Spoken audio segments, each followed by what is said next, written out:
Hello Eatonton Street friends. Today we're going to be creative by making wind chimes. I'm going to show you a couple of different kinds.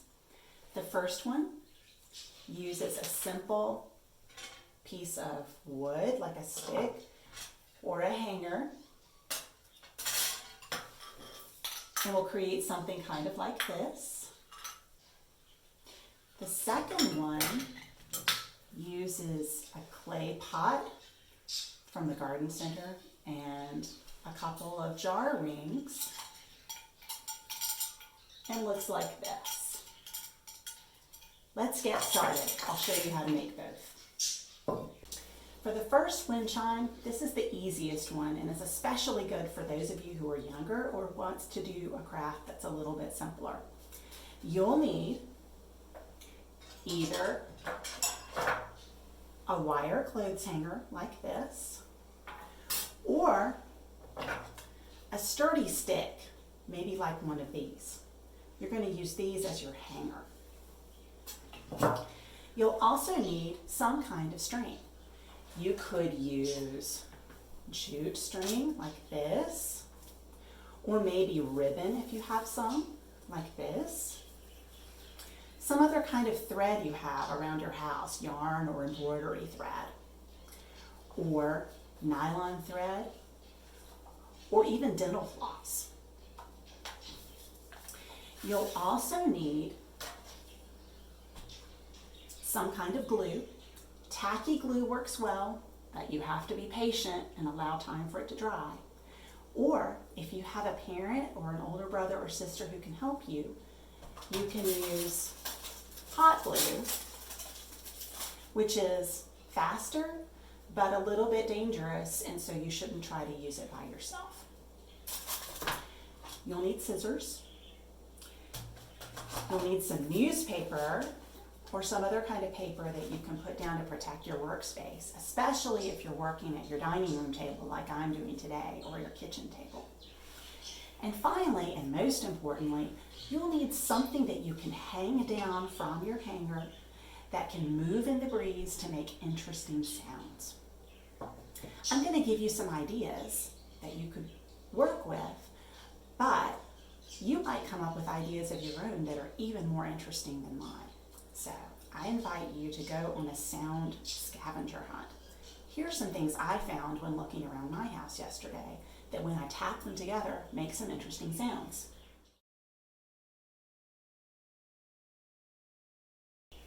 Let's get started making our wind chime together. I'm going to use, for this demonstration, a sturdy stick like this. This is a piece of driftwood I found at the same beach where I found these shells. What we're going to want to do for our first step is cut a piece of string that is, about 3 times longer than your stick. So I'm going to measure it about like this. 1, 2, 3. I'll use my scissors. I'll cut my string. And then I'm going to tie it to each end of my stick. I'm going to do a simple knot like that on one end, and the same sort of knot on the other end to create my hanger.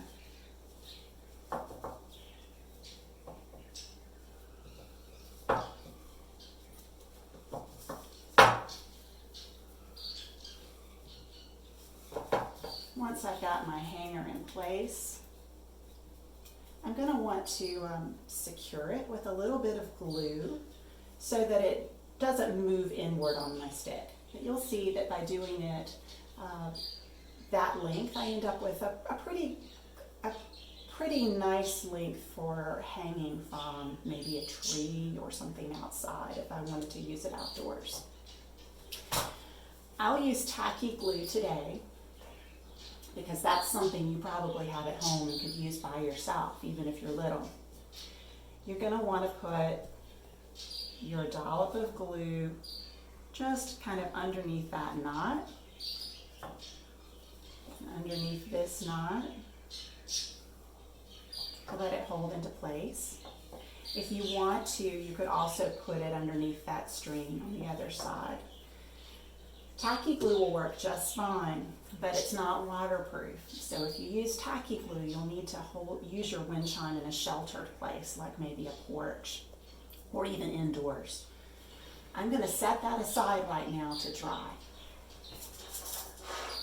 I like using something like a cookie sheet covered with maybe aluminum foil while I'm waiting for things to dry. And I'll just set that aside.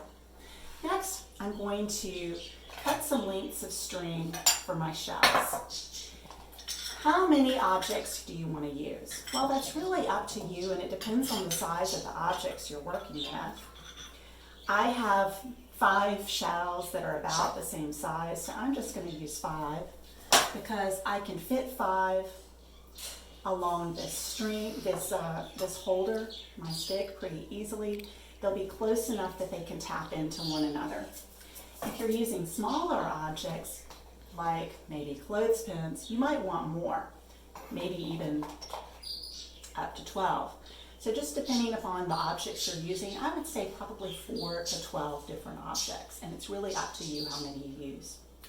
Now, if you're lucky and your seashells have a hole in the top, then you can string your seashells using that hole and tie a knot. My shells don't have that, so if I wanted to, or if I had a family member or friend who could drill a hole for me using a tool called a Dremel, they could do that. Let's say I don't have that. I'm going to say that I can hang these using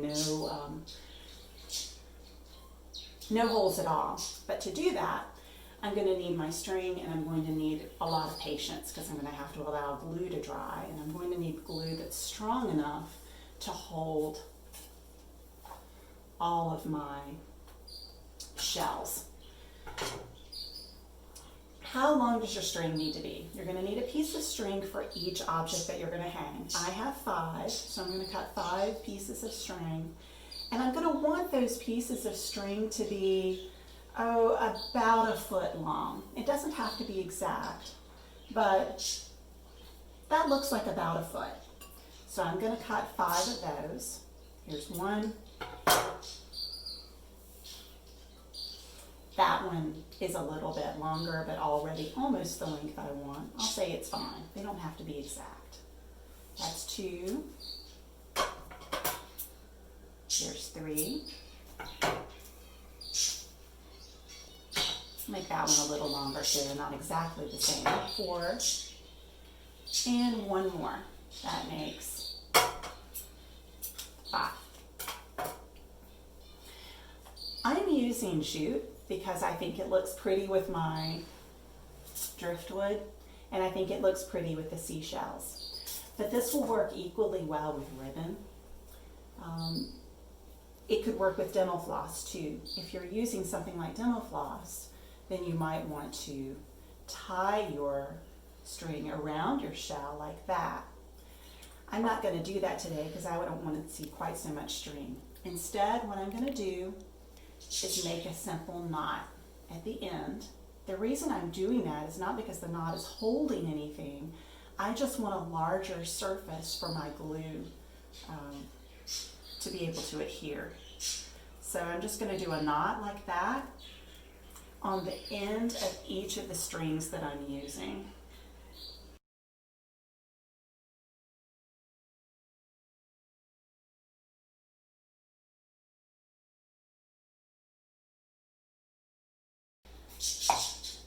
All right, next step is going to be to glue my string onto my shells. Here's where I'm going to have to be a little bit patient because it's going to take this glue a while to dry. So after I put some of the glue onto the knot, I'm going to just glue it inside the shell. Now right here I have a natural point where I could adhere it because the shell dips in a little bit like a cup. You'll have to look at the shells that you're working with or the other objects you're working with and decide for yourself what the best way would be to fasten the glue and the string onto the object. If I were using a clothespin, I wouldn't do it that way. Instead, I would just tie a knot directly around that point of the clothespin. I'd use a little bit of glue to hold it in place once I did a knot. I would do the same thing if I were using something like these paint stirrers. I would just tie a knot around where it dips in. You can think about the objects you're working with and decide what will work best.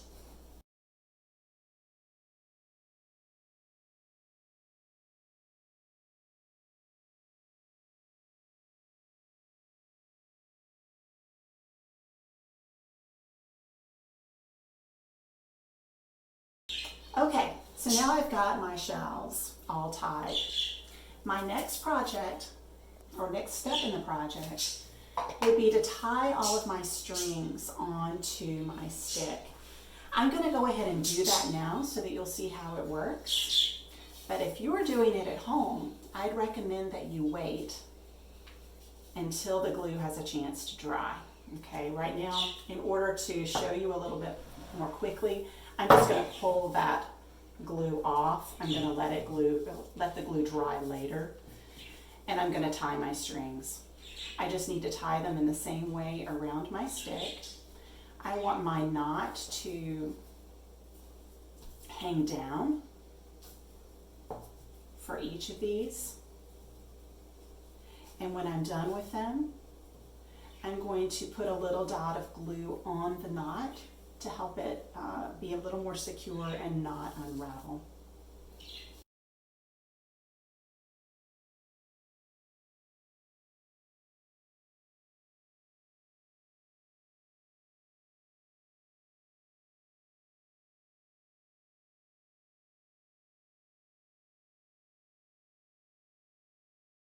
And there you have it. After this is dry, you'll be able to hang it up and enjoy the beautiful sounds that it makes. And there's your first wind chime.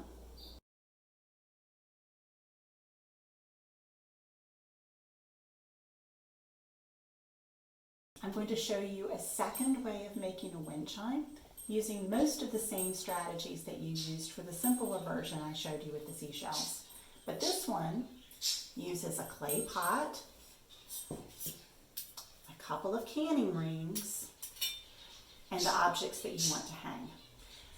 Most of the strategies are the same, so I'm going to show you just a few things that are different and how to assemble it in case you'd like to try this method.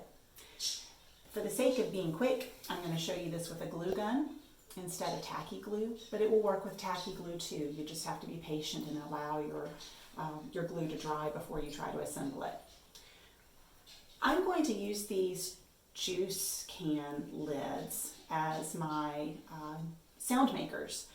So what I'm going to do is put a line of glue across my metal ring. I'm going to use ribbon this time just because I think it looks pretty, and I have some on hand that are left over from a gift wrapping project. And I'm going to glue along the length of each of these like this. In this case, I have 6 lids to work with that I've saved over the past couple of weeks. I'm going to set one of those aside.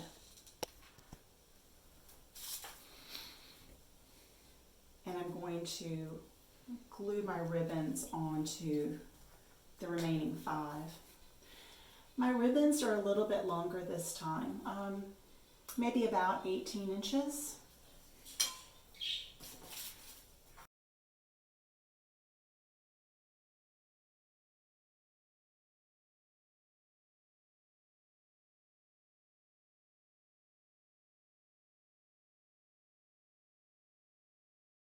Okay, I set aside one of these rings. I'm going to use it slightly differently, and I'm going to use a longer piece of ribbon. This one's about 2 feet. maybe a little more. It's not an exact science. I'm going to glue that one exactly the same way.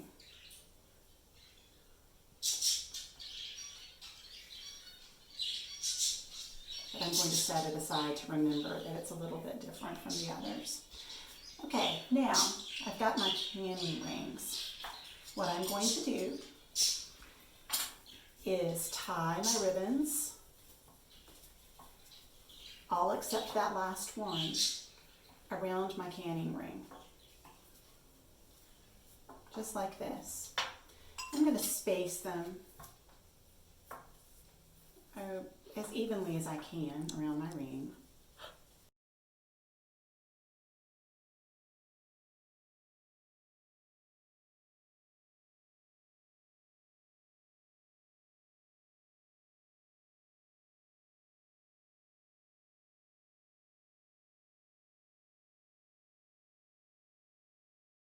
Now that I've got these evenly spaced around my jar lid, I'm going to secure those knots with just a little bit of hot glue again just to keep it from unraveling. It doesn't have to be a lot.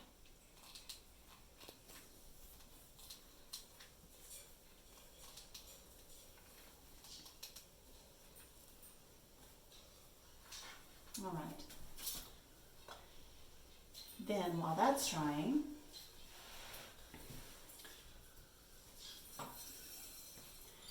I'm going to tie my ribbon around the other ring.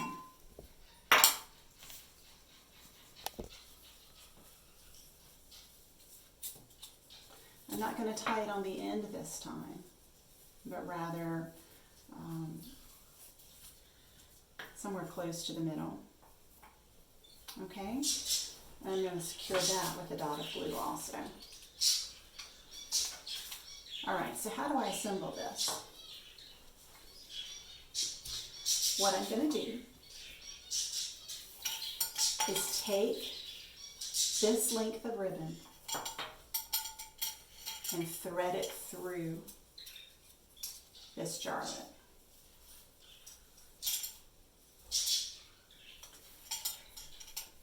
As you can see, they're hanging more or less parallel, and it doesn't have to be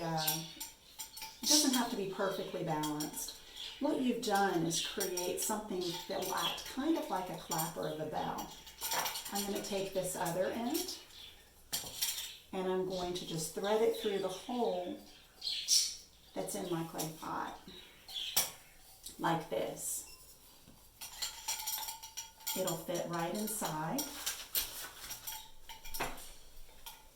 And then when there's a bit of breeze, my sew makers can jingle against one another. I'll take the rest of this ribbon. I could tie it in a couple of ways. If I wanted, I could just make a loop up here at the top, like this. Or if I wanted a little bit shorter loop, what I could have done is just tied it to that same canning jar ring. So you've got a couple of choices there. So that's how you make a clay pot wind chime, and I hope you have fun with it.